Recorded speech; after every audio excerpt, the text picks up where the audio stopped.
तो बुद्ध रूप का यहां पर हमने अनावरण किया है, उसी के साथ बाबा साहब अंबेडकर जी का के भी रूप का हमने यहां पर अनावरण किया है।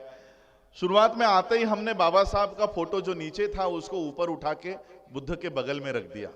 वो इसलिए रखा कि अगर बाबा साहब नहीं होते तो हम कभी बुद्ध की ओर भी नहीं जाते, हम किसी ना किसी मंदिरों के हम लोग उसके सीढ़ियों पर ही बैठे रहते हैं। और इसलिए बुद्ध को सिर्फ हम, बाबा साहब को सिर्फ हम बुद्ध के समान नहीं मानते। मेरे पास पूरा सबूत है यहां पर।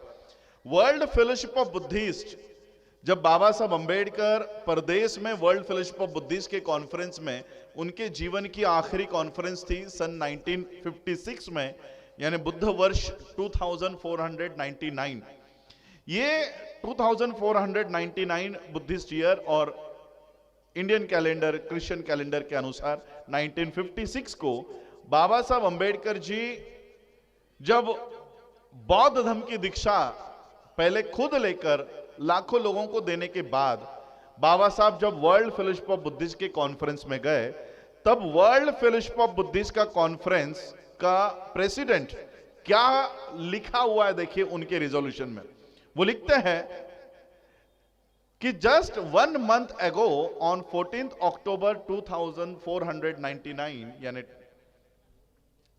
1956 to be precise, we saw a miracle happen when at Nagpur 5 lakh people embraced Buddhism under the leadership of Dr. B.R. Ambedkar. Never before in the history of any religion in the world had 500,000 people declare themselves the adherents of a new faith on a single occasion. Dr. Ambedkar was renowned for his conversion to Buddhism, bringing with him a substantial number of his caste members. This was in keeping with Sakya Muni's Buddha's approach to life, for he was the first. बाकी का मैं नहीं पढ़ रहा हूं। ये क्या लिखा हुआ है? वर्ल्ड फेलोशिप ऑफ बुद्धिस्ट का प्रेसिडेंट कहता है कि 1 महीने पहले भारत में, वैसे मिराकल शब्द बुद्धिज्म में नहीं होता, हिंदुइज्म में हम इसको चमत्कार कहेंगे। ये प्रेसिडेंट कहता है कि भारत में 1 महीने पहले एक बहुत बड़ा चमत्कार हुआ।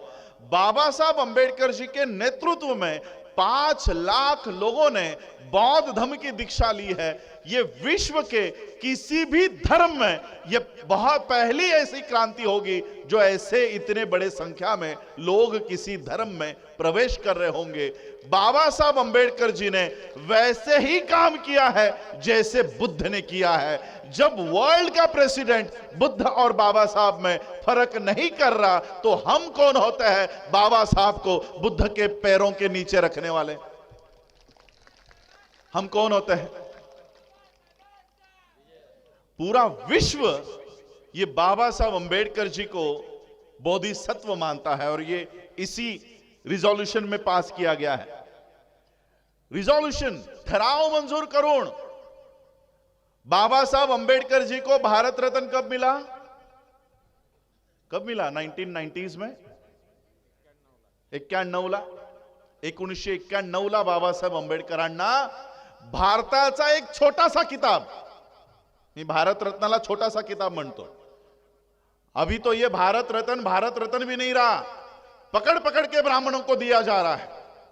चॉकलेट बिस्किट बेचने वाला तेंदुलकर भारत रत्न है, चॉकलेट बिस्किट बेचता है सीवे टीवी पर आकर, boost is the secret of my energy, अरे वो उसको भारत रत्न देकर रखा हुआ है, ब्राह्मणों को भारत रत्न देकर रखा हुआ है, जिंदापन में जीवित है। बाबा साहब अंबेडकर जी का देहांत महापरिनिर्वाण 1956 में हुआ, 56 to 66, 76, 86 और 91। 40 साल बाद भारत की ब्राह्मणी व्यवस्था बाबा साहब अंबेडकर जी को भारत का एक छोटा सा किताब देती है, भारत रत्न। हम बाबा साहब को भारत रत्न कभी नहीं कहते, हम बाबा साहब को भारत रत्न कभी नहीं कहते, हम बाबा साहब अंबेडकर जी को विश्व रत्न कहते हैं, विश्व रत्न। अरे तुम्हारे भारत रत्न के लिए हम तड़पते नहीं हैं, बाबा साहब अंबेडकर जी को उनके महापरिनिर्वाण के 40 साल बाद यह ब्राह्मणी व्यवस्था भारत रत्न का किताब देती है, लेकिन वही विश्व की व्यवस्था, विश्व के बौद्धों की व्यवस्था बाबा साहब अंबेडकर जी को उनके ही जीवितपन में, उनके ही सामने बोधिसत्व की उपाधि देती है। बोधिसत्व। अब बताओ, भारत रत्न बड़ा या बोधिसत्व बड़ा? बोधिसत्व। बोधिसत्व किसी भी देश में उसको मान सम्मान मिलता है। मैं अपने स्पीच को शुरुआत करने से पहले और एक बात आपको, अभी मैंने स्पीच शुरू नहीं किया है। मैं जब यूनाइटेड नेशंस के संयुक्त राष्ट्र के कॉन्फ्रेंस में गया था, वहां पर लगभग 125 देश के लोग आते हैं, और लोग ऐसे हमारे जैसे सामान्य लोग नहीं, अलग अलग देश के राष्ट्रपति हो, वहां का प्रेसिडेंट हो, वहां के प्राइम मिनिस्टर हो, वहां के कोई ना कोई कैबिनेट मिनिस्टर, मिनिस्ट्री के लेवल के लोग वहां पर आते हैं, सरकार के लोग आते हैं। और जब हम लोग वहां पर जाते हैं, अलग अलग देशों से मुलाकात करते हैं, उनसे जान पहचान करते हैं, ऐसे ही लंच आवर्स में, खाने की छुट्टी में हम लोग एक दूसरे से मुलाकात कर रहे थे, तो चाइना का डेलीगेट चलकर सामने से आ रहा था। उन्होंने हमारे गले में आई कार्ड देखा, इंडिया, नाम उनको पता नहीं चला, लेकिन इंडिया उन्होंने देखा, तो हमारे पास आए, रिस्पेक्ट के साथ हमारे पास आए और हमको पूछा, विच कंट्री, कौन से देश से हो आप लोग? हमने कहा इंडिया। पता है क्या कहा उन लोगों ने? चाइना के लोग हमको कहते हैं, ओह अंबेडकर इंडिया। आज भी इस देश को कोई गांधी का या मोदी के भारत के नाम से नहीं जानते। विश्व में इस देश को बाबा साहब अंबेडकर जी के भारत के नाम से जानते हैं। क्यों? क्योंकि इस देश में सम्राट अशोका के बाद इस देश में बौद्ध धर्म को अगर किसी ने पुनर्जीवित किया है तो वो डॉक्टर बाबा साहब अंबेडकर जी ने किया है। इतनी बड़ी ख्याति बाबा साहब अंबेडकर जी की पूरे विश्व में है। सोचिए, जिस बुद्ध ने समानता बताई, जिस समानता के लिए बाबा साहब लड़े, उन्हीं को, जिन बाबा साहब ने भारत में बुद्धिज्म को रिवाइव किया, आज हम उन्हीं बाबा साहब को बुद्धिज्म से निकालने की कोशिश कर रहे हैं। ये पूरे देश में हो रहा है।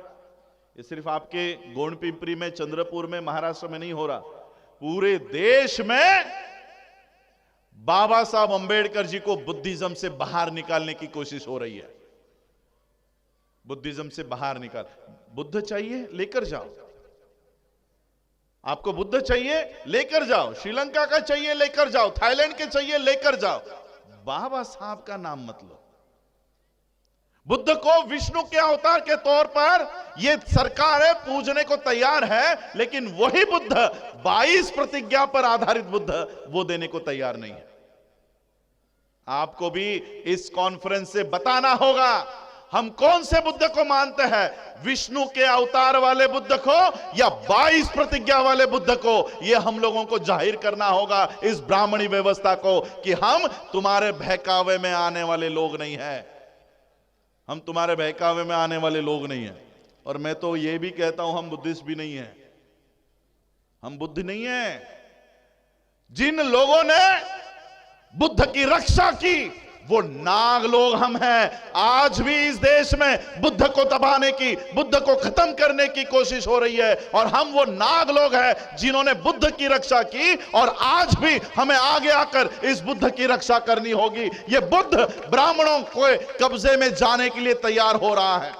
ब्राह्मण इस पे कब्जा करने की कोशिश 2500 सालों से कर रहा है। हम नाग वंश के लोग हैं जिन्होंने हमेशा बुद्ध की रक्षा की है। आपने देखा है बुद्ध के सर पे नाग फना निकालकर बैठा हुआ है। ये क्या है? ये टोटम है। ये बताने की कोशिश हो रही है कि जब बुद्ध ध्यान साधना किया करते थे तो ब्राह्मण उनको मारने की, ब्राह्मण उनकी हत्या करने की कोशिश करता था, और उस समय नाग लोग उस बुद्ध की रक्षा करने के लिए खड़े हो जाते थे। हम वो नाग लोग हैं। इसलिए बाबा साहब ने नागपुर को चुना। बौद्ध धर्म की दीक्षा भारत में बुद्धिज्म को रिवाइव करने के लिए बाबा साहब अंबेडकर जी ने नागपुर को चुना। क्यों?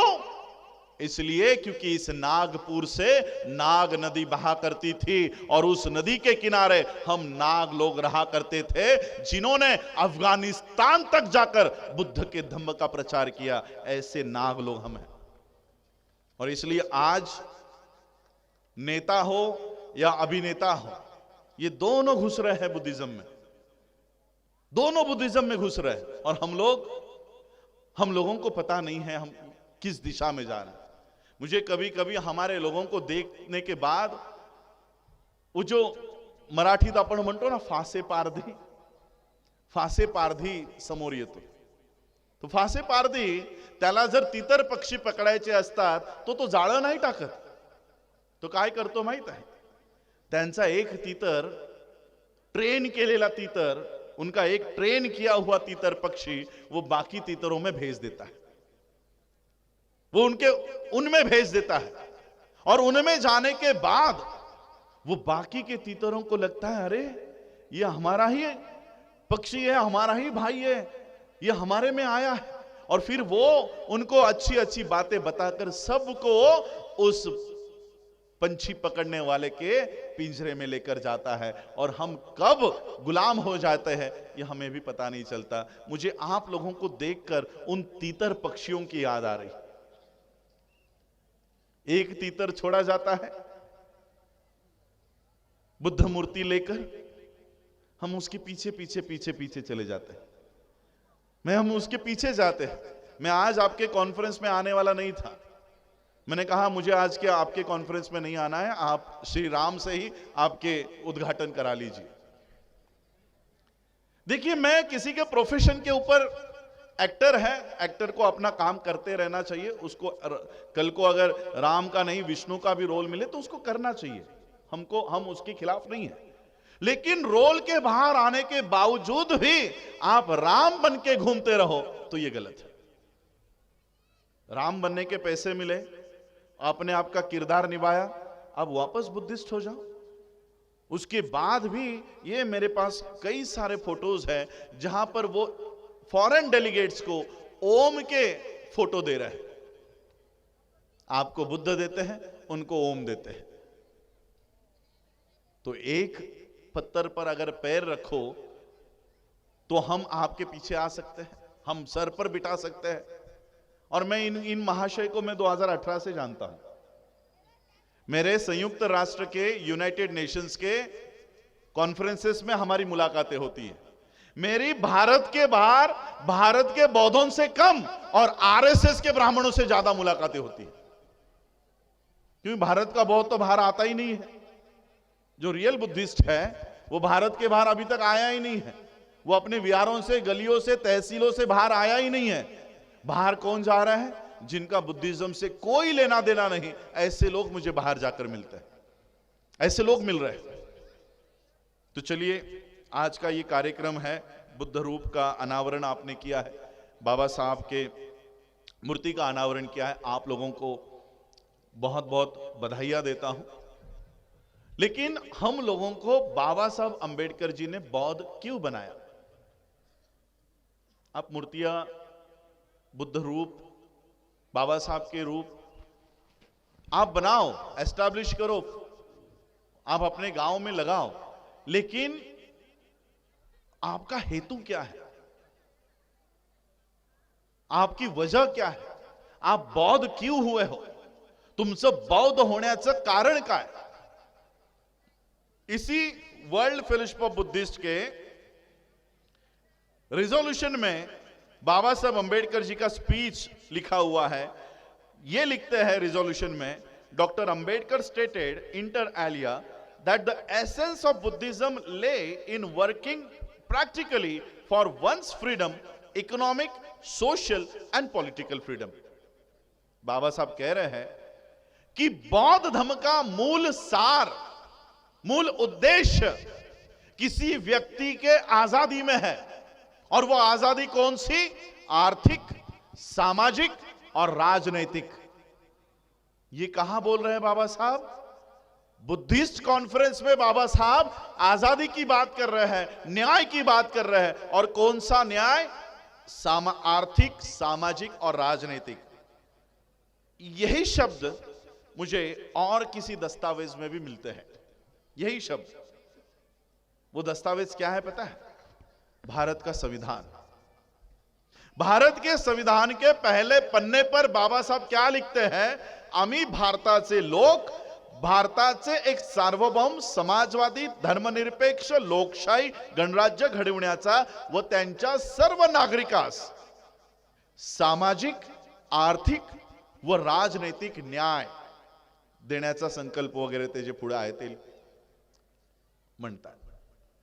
यानी बाबा साहब अंबेडकर जब संविधान निर्माण कर रहे हैं तो संविधान भी हमको न्याय देने की बात कर रहा है। कौन सा न्याय? आर्थिक, सामाजिक और राजनीतिक न्याय। संविधान में सामाजिक न्याय की बात पहले है और उसी बुद्धिज्म को 6 साल बाद बाबा साहब रिवाइव कर रहे हैं और कह रहे हैं हम बौद्ध क्यों होना चाहते हैं? क्योंकि हमको न्याय चाहिए। कौन सा न्याय? आर्थिक, सामाजिक और राजनीतिक न्याय। अब मेरा आपको छोटा सा सवाल है,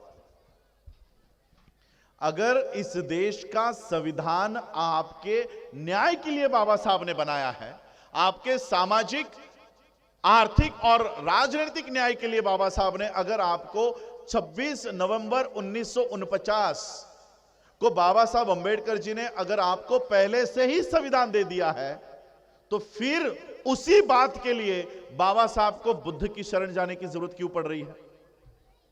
माझा छोटा सा प्रश्न आहे, ज्या सामाजिक, आर्थिक आणि राजनैतिक न्यायासाठी बाबासाहेब आंबेडकरांनी संविधान निर्माण करून या देशाला दिलाय, तेच न्याय मिळवण्यासाठी बाबासाहेब बुद्धाच्या शरणात का जात आहेत? क्यों जा रहे हैं? क्योंकि बाबा साहब को अंदेशा हो गया था कि संविधान ज्यादा दिन नहीं चलेगा। बाबासाहेबांना ही खात्री होती की संविधान जास्त काळ या देशात टिकणार नाही। आणि हे माझे शब्द नाहीत, ये मेरे शब्द नहीं है, ये बाबा साहब के शब्द है। बाबा साहब ने 1954 में बीबीसी को इंटरव्यू देते समय कहा कि इस देश का लोकतंत्र जल्दी ही खत्म हो जाएगा, इस देश का लोकतंत्र खत्म हो जाएगा। इंटरव्यूअर बाबा साहब से सवाल करता है, बाबा साहब अगर लोकतंत्र खत्म हो गया तो सबसे बड़ा धोखा, सबसे बड़ा तकलीफ आपके लोगों को होगी, सबसे बड़े जिनका लॉस होगा वो आपके लोग होंगे, तो ऐसे हालात में क्या करोगे? बाबा साहब ने कहा हमें अल्टरनेट व्यवस्था खड़ी करनी होगी, हमें पर्यायी व्यवस्था खड़ी करनी होगी। और वो पर्यायी व्यवस्था बाबा साहब खड़ी कर रहे थे और अपने महापरिनिर्वाण होने के पहले ही बाबा साहब आपको वो व्यवस्था देकर गए हैं, लेकिन हम आज भी उस व्यवस्था पर चलने को तैयार नहीं है। बाबा साहब को पता था देश का संविधान ये ज्यादा देर नहीं चलाएंगे, नहीं चलाएंगे। बाबा साहब ने 26 नवंबर 1949 को संविधान दिया। संविधान देते समय क्या कहते हैं पता है बाबा साहब?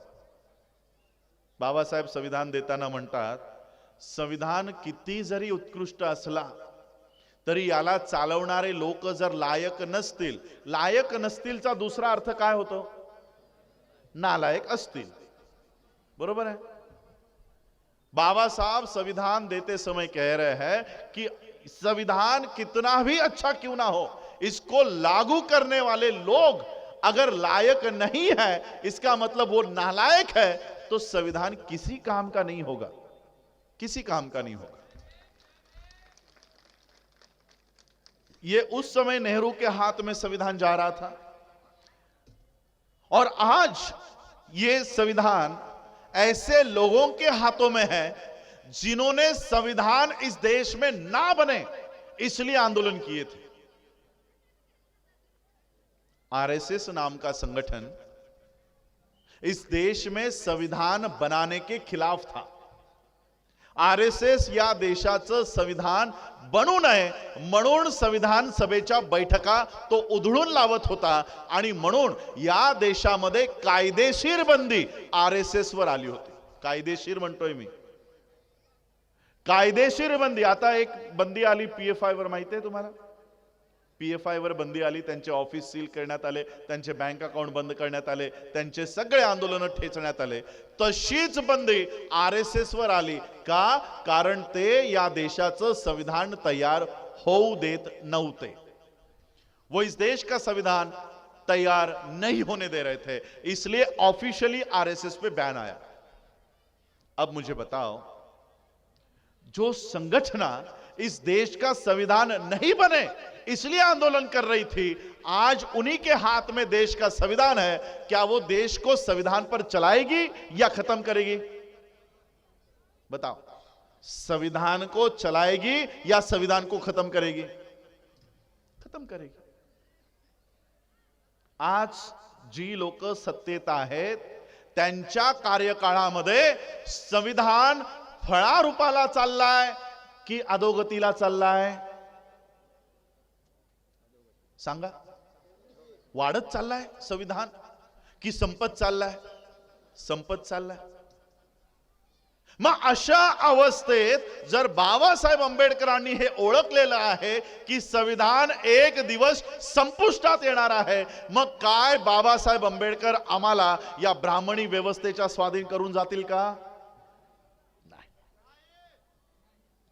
तुम्हाला माहिती आहे, बाबासाहेब आंबेडकरांचं महापरिनिर्वाण 5 डिसेंबरच्या रात्री 2 वाजता झालं. 2च्या नंतर झोपेतच झालं. 2 वाजेपर्यंत बाबासाहेब काय करत होते माहिती आहे तुम्हाला? कुणाला तरी माहिती आहे 2 वाजेपर्यंत काय करत होते?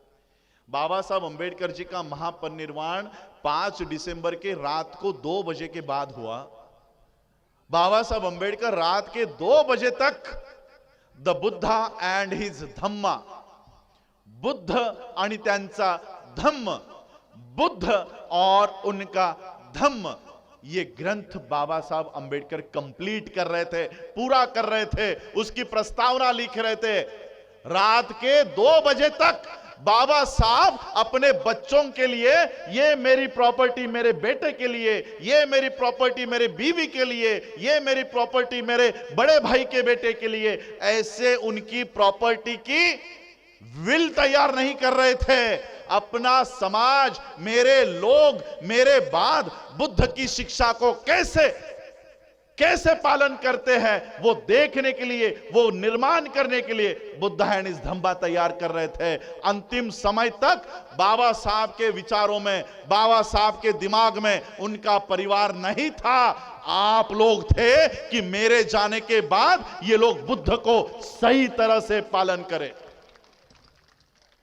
बुद्ध और उनका धम्म, ये ग्रंथ बाबा साहब तैयार कर रहे थे. सांगा किती लोकांनी वाचलाय? हात वर करा. 1 आणि 2 आणि 3 आणि 4 आणि 5 6 7 8. ज्यांच्यासाठी बाबासाहेब आंबेडकर शेवटच्या श्वासापर्यंत तुमच्यासाठी ग्रंथ लिहित होते, त्यांनी ग्रंथच वाचला नाही. त्यांनी ग्रंथच वाचला नाही. इसलिए मैं हमेशा कहता हूं, we are the worst followers of the ever best leader of the world. We are the worst followers. सगळ्यात नालायक अनुयायी आम्ही आहोत. सगळ्यात नालायक अनुयायी. अजून आम्हाला बुद्ध आणि त्यांचा धम्म माहिती नाही. बुद्ध और उनका धम्म मालूम नाही.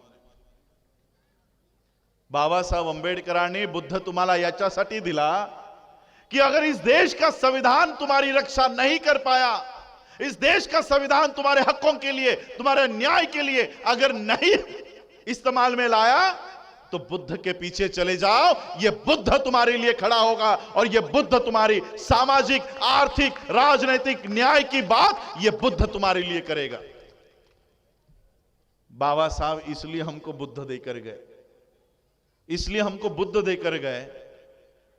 हम बुद्ध का मेन हेतु ही भूल गए.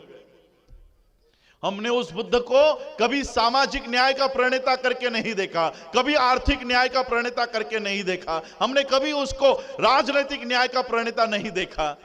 हम उनको बुद्ध विहारों में, बाबा साहब ने कहा 15 ऑक्टोबर 1956ला दीक्षा झाल्यानंतर, 14 ऑक्टोबरला दीक्षा झाल्यानंतर 15 ऑक्टोबरला बाबासाहेबांनी जवळपास 2.5 तास भाषण केलं. 2.5 तास, 2.5 घंटा बाबा साहब ने भाषण किया.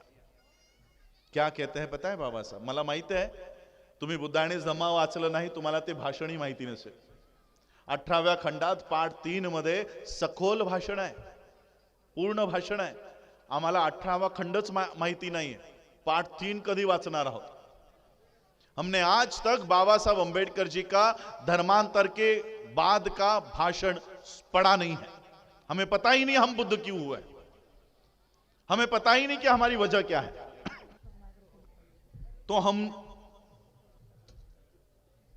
जिस वजह से बुद्धिस्ट हुए हैं वो वजह खत्म हो रही है, वो वजह भारत के लोगों से छुपाई जा रही है, वो वजह लोगों को पता ना चले इसलिए नेता अभिनेता इसमें डाले जा रहे हैं. हम क्यों हुए हैं बुद्धिस्ट?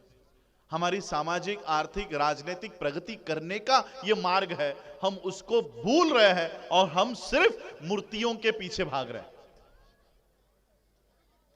आज इस समय सिर्फ आपके चंद्रपुर में ही नहीं, पूरे भारत में कहीं ना कहीं ऐसे धम्म परिषद हो रही है, पूरे भारत में. मेरे ख्याल से ये मेरी आज की दूसरी सभा है. कल सुबह फिर मुझे अलग जगह पर जाकर बुद्धिज्म के ऊपर ये बात करनी है.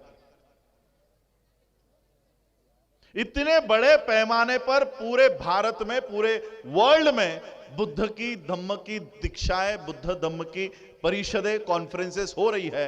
आप मुझे बताओ, इतनी बड़ी संख्या में हम लोग यहां पर खड़े हैं, क्या बुद्धिज्म हमारे गोंड पिंपरी में, चंद्रपुर में दिखाई देता है? काय बुद्धाचा धम्म इथे दिसतोय? नाही. मग एवढ्या मोठ्या मोठ्या परिषदा, लाख लाख लोकांच्या परिषदा होत आहेत, या कशासाठी होत आहेत? अगर बुद्ध का धम्म उस परिषद से, उस कॉन्फ्रेंस से खड़ा नहीं हो रहा तो एक्चुअल में यह परिषद हो क्यों रही है? लाख लाख लोग हैं, जगह कम पड़ रही है. इतनी बड़ी बड़ी परिषदें बुद्ध की हो रही है, बुद्ध के धम्म की हो रही है, फिर धम्म भारत में दिखाई क्यों नहीं दे रहा? मैं बताता हूं क्यों नहीं दे रहा. लाख लाख लोग आ जाते हैं धम्म परिषद के माध्यम से. बाबा साहब का धम्म है, बुद्ध का धम्म है, चलो सुनने जाते हैं. लोग आते हैं बाबा साहब के लिए, लोग आते हैं बुद्ध के लिए. स्टेज के ऊपर हम लोगों जैसे लोग बिठाए जाते हैं और कोई ना कोई राजनीतिक आदमी वहां छोड़ा जाता है. राजनीतिक आदमी वहां पर आता है, वो सबको देखता है और ऊपर से डीलिंग चलती है. डीलिंग, एवढी लोक माझ्या मागे आहेत, सांगा काय देतो? इतने लोग मेरे पीछे हैं, बताओ क्या दे रहे हो? आमदार की, खासदार की 28 सीटा, 25 सीटा. उस धम्म परिषद के स्टेज के ऊपर से कब वहां के लोगों की बोली लगा रही होती है, ये लोगों को पता भी नहीं चलता. लोगों को पता भी नहीं चल रहा कि हम स्टेज के ऊपर से कब बिक रहे हैं, कब हमारी बोली लग जाती है. धम्म परिषदों से राजनीतिक पार्टियां खड़ी हो रही है, लेकिन धम्म खड़ा नहीं हो रहा. यह हमारी धम्म परिषदों की हालात है, यह हालात है. अलग अलग पार्टियों की शाखाएं बढ़ते जा रही हैं, कार्यकर्ता बढ़ते जा रहे हैं, धम्म नहीं बढ़ रहा. इसलिए हम लोगों को इस धम्म को सही में अगर समझना है, बढ़ाना है, तो हम लोगों में बुद्धिस्ट कल्चर होना बहुत जरूरी है. हम बौद्ध क्यों हुए हैं, यह जानकारी होना बहुत जरूरी है. आज सर ने, प्रीतम जी ने भी बताया, आपसे भी नीचे है जैन लोग. आपकी लोक संख्या 0.6 है, आपसे भी नीचे है 0.4% पे भारत के जैन. सिख हो, क्रिश्चियन हो, उनकी भी लोक संख्या लगभग इतनी ही है. पिछले 66 ईयर्स से हम लोग बुद्धिस्ट हुए हैं। इतनी बड़ी बड़ी कॉन्फ्रेंसेस हमारी हो रही है, हमारी एक स्कूल नहीं है। बौद्धांची शाळा आहे, बौद्धांची हॉस्पिटल आहे, बौद्धांची बैंक आहे, बौद्धांचं कॉलेज आहे। इतनी बड़ी तादाद में हम लोग इकट्ठा हो रहे हैं, हमारी व्यवस्था नहीं है। और बाबा साहब क्या कह रहे हैं, हमको बुद्धिज्म का कौन सा काम करना है, सोशल, इकोनॉमिकल, पॉलिटिकल। ना हमारा सोशल मूवमेंट खड़ा हो रहा है, ना हमारा इकोनॉमिकल मूवमेंट खड़ा हो रहा है। आज भी शेड्यूल कास्ट के लोग मूछ नहीं रख सकते, मूछ। राजस्थान मध्ये मिशी ठेवल्यावर एका अनुसूचित जातीच्या तरुणाची हत्या केली जाते। आहे सामाजिक न्याय, संविधानामध्ये सामाजिक न्याय आहे, पण काय देशामध्ये सामाजिक न्याय आहे? कारण तो संविधान लागूच केलेला नाही। सामाजिक न्याय आज तक इस देश में स्थापित नहीं हो पाया है, और हम लोग मूर्तियों के पीछे जा रहे हैं। हम लोग मूर्तियों के पीछे जा रहे हैं। हमारे बच्चे को पानी के घड़े को हाथ लगाने पर उसकी हत्या हो रही है, और हम लोग थाईलैंड की मूर्तियों में, श्रीलंका की मूर्तियों में व्यस्त है। वहां पर हम लोग व्यस्त हैं। और इसलिए हम लोगों को बाबा साहब ने बताए हुए बुद्धिज्म के माध्यम से काम करना होगा। बाबा साहब ने, जैसे आपने बताया, बुद्धिस्ट सोसाइटी ऑफ इंडिया का गठन किया। क्यों किया? हम लोगों को आज भारत के बाहर जाने में इतनी दिक्कत होती है। बाबा साहब 1950 में जाकर हमारी व्यवस्था बांध कर आ गए। बुद्धिस्ट सोसाइटी ऑफ इंडिया का गठन बाबा साहब अंबेडकर जी ने वर्ल्ड फेलोशिप ऑफ बुद्धिस्ट के तीसरे कॉन्फ्रेंस के बाद की। तीसरे कॉन्फ्रेंस के 1954 के कॉन्फ्रेंस से बाबा साहब भारत आने के बाद बाबा साहब ने एक प्लेटफॉर्म तैयार किया। आज भी हमारे लोगों को the Buddhist society of India ये नाम उच्चार करने को नहीं आता। The Buddhist society of India बोलून बघा, येतं का? अनेक लोक, शिकलेली लोक आज भी इसका नाम the Buddhist Indian society, Buddhist society, इसका आधा थोड़ा मरोड़ा नाम लेते हैं। बाबा साहब ने 1954 में यह नाम निर्धारित किया। क्यों? आप लोगों के लिए नहीं, ये आप लोगों के लिए नहीं लिखा बाबा साहब ने ये नाम। बाबा साहब ने ये नाम आप लोगों के लिए तय नहीं किया। बाबा साहब अंबेडकर जी ने सारे बौद्ध देशों को यह पता चले कि हम भारत के बौद्ध हैं, और भारत में यह बौद्धों का प्लेटफॉर्म है। इस प्लेटफॉर्म से, इस संस्था से भारत के बौद्ध जुड़े, और यह संस्था विश्व के बौद्धों से जुड़ेगी। इसलिए बाबा साहब ने यह संस्था तैयार की। क्यों? क्योंकि विदेशों के बौद्धों को पता चले कि हम भारत के बौद्ध हैं। उनको पता चलने के लिए बाबा साहब ने यह मंच तैयार किया। हमने क्या किया पता है? हमने इस मंच के ऊपर आने के बजाय अपने अपने छोटी छोटी संगठन बना ली, छोटे छोटे। मैं आपको चंद्रपुर की एक घटना बताना चाहूंगा। हमारे शेंडे सर भी है। एका रिपब्लिकन पक्षाच्या काहीतरी मेळाव्याला मी गेलो होतो, रिपब्लिकन पार्टी। तो ऐसे ही धम्म परिषद थी, धम्म परिषद में वहां गया था, और फिर बाहर जो छोटे छोटे स्टॉल होते हैं वो स्टॉल लगाए थे। तो फिर वहां पर किसी ने कहा कि सर हमारे स्टॉल को विजिट कीजिए।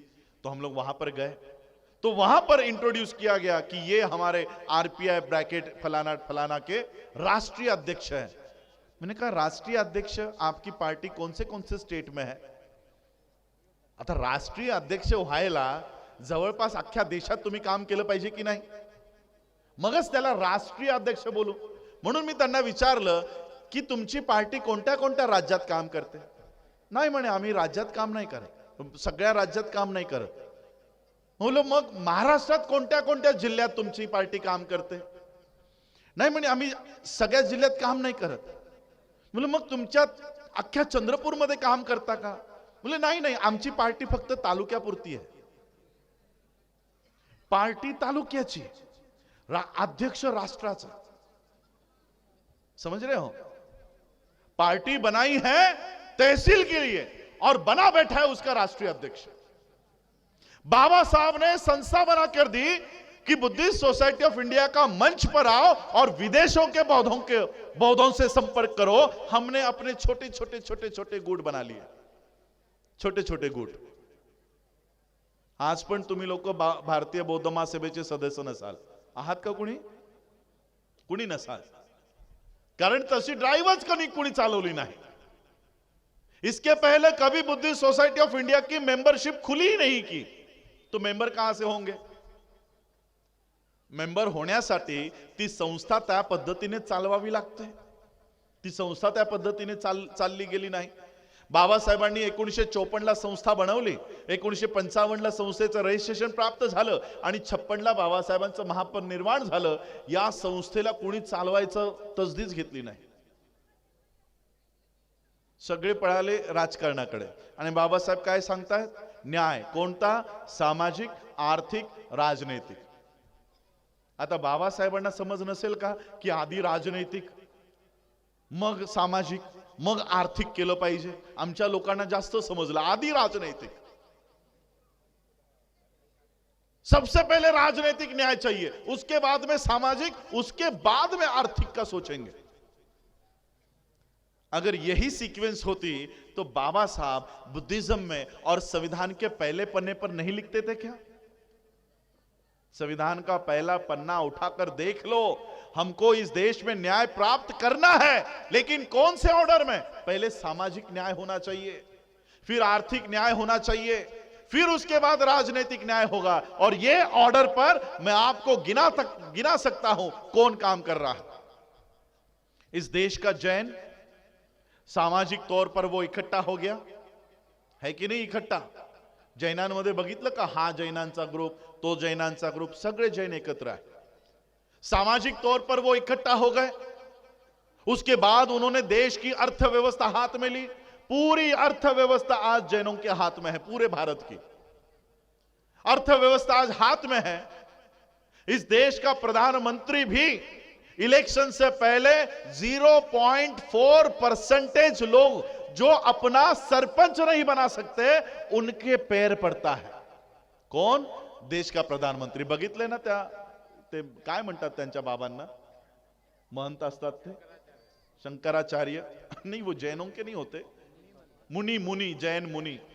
जैन मुनींच्या पाया पडताना बघितलंय आपण नरेंद्र मोदींना?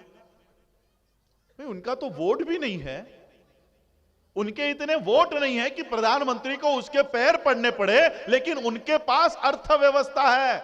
0.4% के लोग सरपंच नहीं बन सकते, लेकिन उन्होंने भारत की अर्थव्यवस्था को हाथ में ले लिया। आज उनका होम मिनिस्टर है अमित शाह, जैन है। सामाजिक, आर्थिक, राजनीतिक। हमारी ना सामाजिक ना आर्थिक, हमको चाहिए राजनीतिक। मिलेगी राजनीतिक न्याय? आधी समाज म्हणून तरी एकत्रित व्हा, समाज म्हणून एकत्रित व्हा, तुमची अर्थव्यवस्था उभी करा। आणि ज्या दिवशी तुमची अर्थव्यवस्था उभी होईल त्यावर आम्ही काम करतोय। 25 वर्ष अजून मी या जमिनीवर राहणार आहे। या 25 वर्षात अख्ख्या जगात फिरून फिरून बौद्धांची सामाजिक आणि आर्थिक व्यवस्था उभी करणार आहे। या 25 वर्षानंतर या देशामध्ये ज्याही वेळेस इलेक्शंस येतील, जब भी इस देश में इलेक्शंस होंगी, मैं ऐसा इस देश के बौद्धों का सामाजिक संगठन, आर्थिक संगठन मजबूत करके जाऊंगा कि किसी को भी अगर इलेक्शन में खड़ा रहना है तो वो बौद्धों के पैर पड़े बिना वो संसद की सीढ़ी नहीं चढ़ सकता। इसके लिए हमको आज से काम करना पड़ेगा। सामाजिक तौर पर इकट्ठा होना पड़ेगा, आर्थिक तौर पर जो बाबा साहब ने दिए हुए अधिकार है उसके ऊपर काम करना पड़ेगा। हमको अलग से कुछ करने की जरूरत नहीं है। बाबा साहब अंबेडकर इतने कानून तैयार करके गए हैं कि हमने उस कानून को अब तक पढ़ा भी नहीं, हमने पढ़ा भी नहीं है। सांगा, अख्खा संविधान वाचलात का कोणी? आहे इथे बसलेली? 72 वर्ष झाली देशाला संविधान देऊन, 72 वर्ष आम्ही अजून संविधान उघडून नाही बघितलं। संविधान उघडून बघितलेलं नाही. 72 इयर्स ऑफ कॉन्स्टिट्यूशन, हमको कॉन्स्टिट्यूशन नहीं पता. हम कॉन्स्टिट्यूशन का इस्तेमाल क्यों कर रहे हैं? नौकरी स्कॉलरशिप, नौकरी स्कॉलरशिप. इसके अलावा हम कॉन्स्टिट्यूशन को जानते भी नहीं है. पता है इसके अलावा कॉन्स्टिट्यूशन में क्या क्या अधिकार है? कुछ पता नहीं. कोऑपरेटिव मूवमेंट के बारे में सुना है? सहकार कायदा.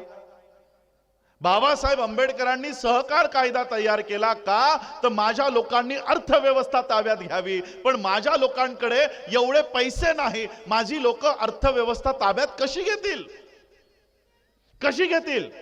यांना जर उद्योग व्यवसाय तयार करायचे असतील तर 100 कोटी रुपये कुठून आणतील?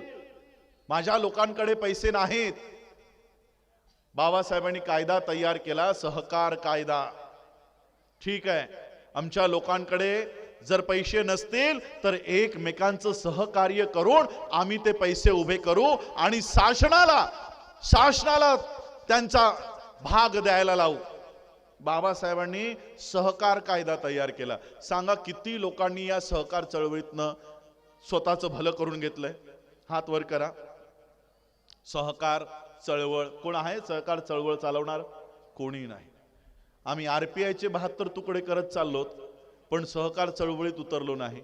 अर्थव्यवस्था हातात घेत नाही. तुम्हाला माहिती आहे सहकार चळवळ ये कोऑपरेटिव मूवमेंट का सबसे बड़ा बेनिफिशियरी, सगळ्यात मोठा लाभ घेणारा व्यक्ती या देशामध्ये कोण आहे माहिती आहे तुम्हाला? नाव? सहकार चळवळीचा सगळ्यात मोठा लाभदायक कोण माणूस आहे? Sharad Pawar. Sharad Pawar is the biggest beneficiary of cooperative movement. साखर कारखाने उभे केले, सूतगिरण्या उभ्या केल्या, जिल्हा मध्यवर्ती बँका उभ्या केल्या, अर्थव्यवस्था हातात घेतली, राजकीय व्यवस्था आपोआप हातात आली. आली की नाही राजकीय व्यवस्था? आम्ही राजकीय व्यवस्था हातात घ्यायचा प्रयत्न करतोय. घरामध्ये 2 वेळचं अन्न नाही, मग बीजेपी सांगते ठीक आहे तुला आम्ही राज्यसभा देतो. हा सगळं सोडतो आणि राज्यसभेच्या मागे बीजेपीच्या दावणीला. सांगा ही राजकीय चळवळ तुमच्या काही कामाची आहे? पॉलिटिकली राजकीय दृष्ट्या सगळ्यात ताकदवर समाज या देशात कोण आहे? तर तो तुम्ही आहात.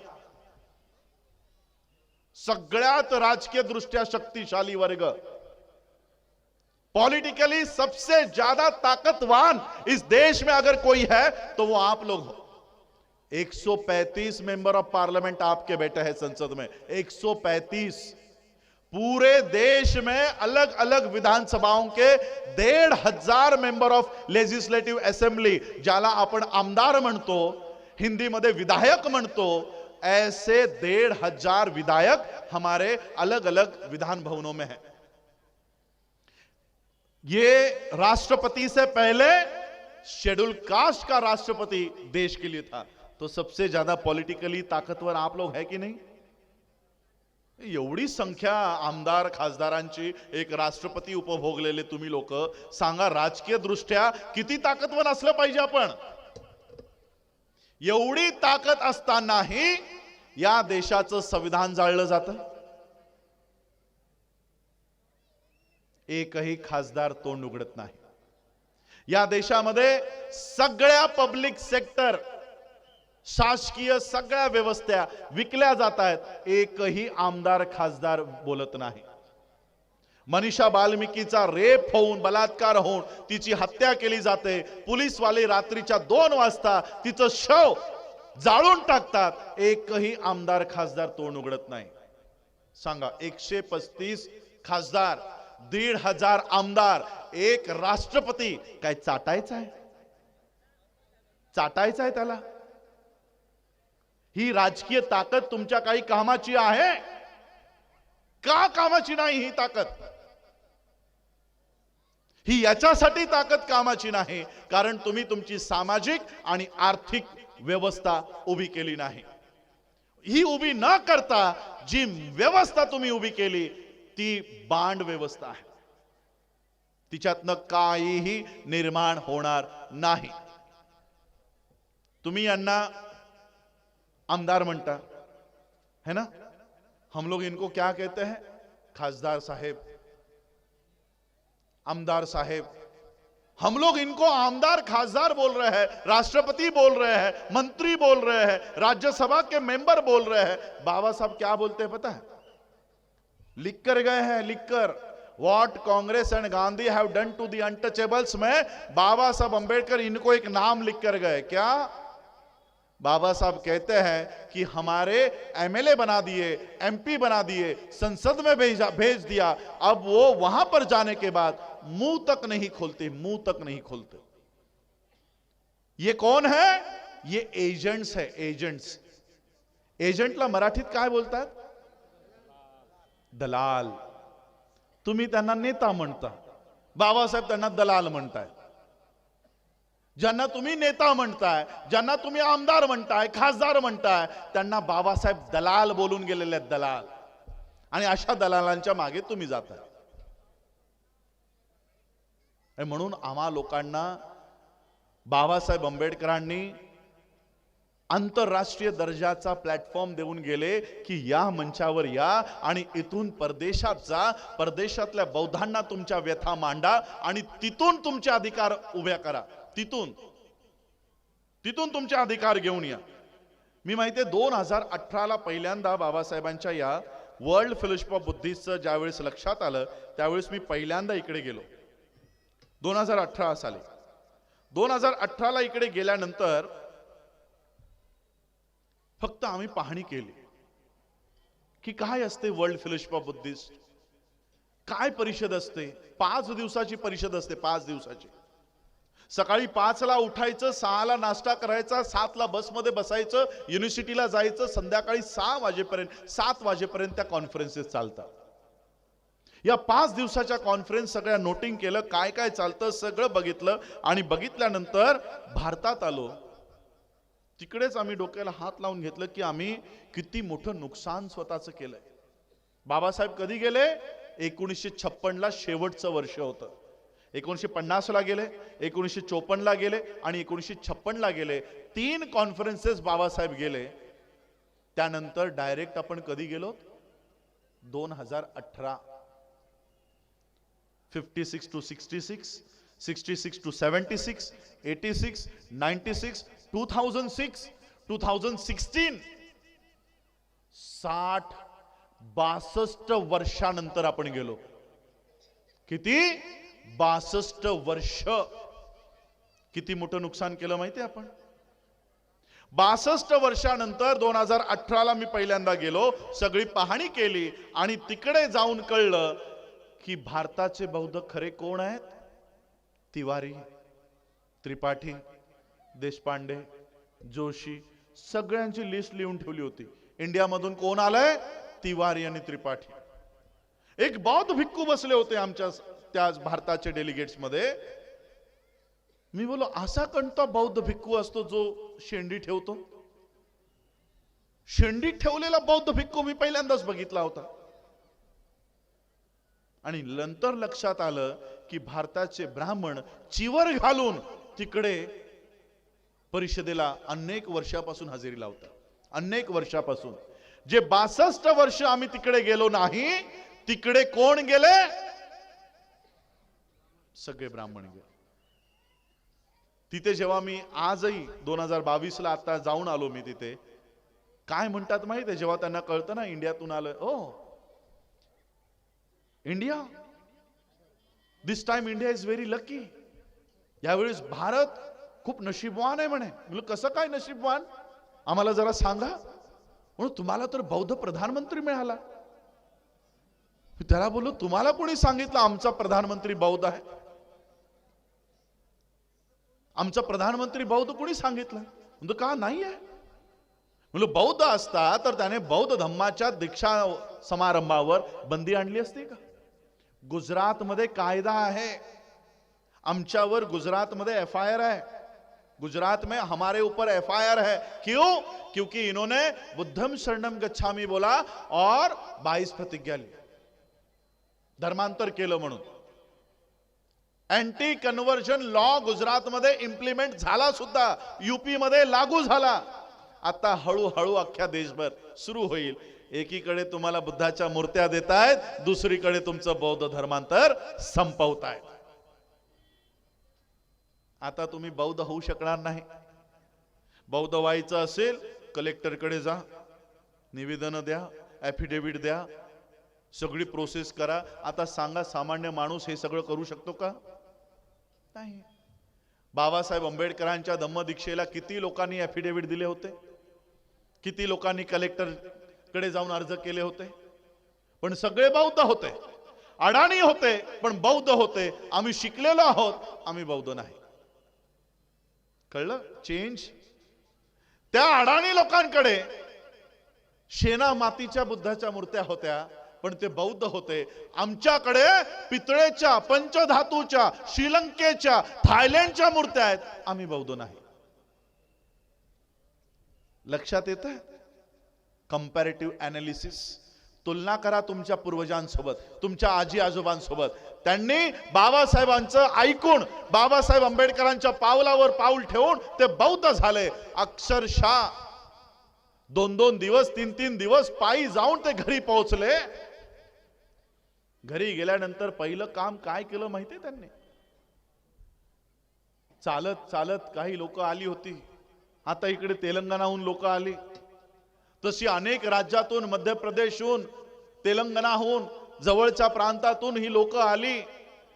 घरी जाईपर्यंत त्यांना आठवडा उलटला. आठवडा उलटल्यानंतर त्यांनी पहिलं जाऊन पाणी पण पिलं नाही, त्यांनी अंघोळ केली नाही, त्यांनी अन्न खाल्लं नाही. त्यांनी काय काम केलं? त्यांच्या घरात शिरलेले जे देवी देवता होते ते आधी ओरबाडले, त्यांना गोणीत भरलं आणि कचऱ्याच्या पेटीवर जाऊन सोडून आले. हे होते आमचे पूर्वज, हे होते आमचे आजी आजोबा. आमचं काय झालं माहिती आहे? जे आजी आजोबा उकिरड्यावर या देवी देवतांना सोडून आले, त्याचा नातू त्या उकिरड्याहून परत घेऊन येतोय घरात. नात नातू दुसऱ्या जनरेशनची लोक. आमचे पूर्वज अडाणी होते, पण त्यांना माहित होतं त्यांचं दोस्त कोण आहे, त्यांचा दुश्मन कोण आहे. आम्ही शिकलेलो आहोत, आम्हाला माहिती नाही आमचा दोस्त कोण आहे, दुश्मन कोण आहे, आम्हाला माहिती नाही. म्हणून आम्हा लोकांना अशा परिषदेच्या माध्यमातून आम्हा लोकांना लक्षात आलं पाहिजे की आम्ही कोणत्या दिशेने चाललो, हम किस दिशा में जा रहे हैं. बुद्धिज्म को आज हम लोग यहां पर किस दिशा में खड़ा कर रहे हैं. आज या देशाचा प्रधानमंत्री परदेशात जाऊन स्वतःला बौद्ध सांगतोय. तुम्हाला माहित है, बुलेट ट्रेन